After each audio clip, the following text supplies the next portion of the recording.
Yes, we know that in any area of innovation, it is the scientists and the research community, those involved in technology, that drives process. That's why we're starting to see the hope coming out of the oil and gas sector, the automobile industry, many of the transformative issues that we're seeing across agriculture and so on. And so it is the same in this sector.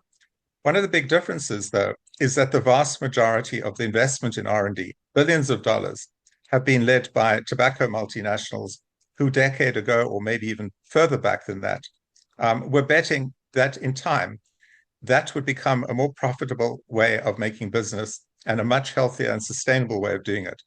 A decade on, many have been proved absolutely right. The analysts have reported this.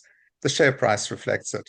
There's no question that the investment in R&D over the last 15 years is now being seen in terms of new forms of heated products, vapes, nicotine pouches, and I'm kind of thrilled to see the e-shisha development, which will potentially reach 100 million users of old charcoal-based shisha across the Middle East.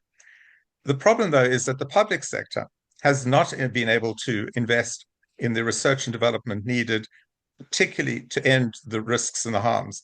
Most of the research is still funded by the NIH, despite the huge cutbacks, and most of it tends to focus on trying to prevent youth access or looking for some negative aspect of harm reduction or nicotine, despite the fact that we've had nicotine on the market in nicotine replacement therapy for almost 30, 40 years without any particular concern.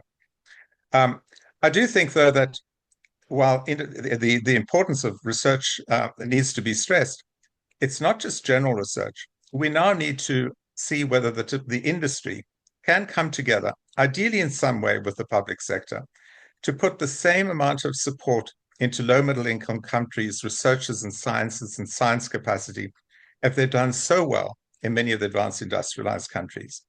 That's to remind us that the vast majority of the deaths of the future and the lives to be saved will be in places like Indonesia, Nigeria, and South Africa, many of the Middle Eastern countries, and not so many in many of the advanced industrialized countries because the progress has been there.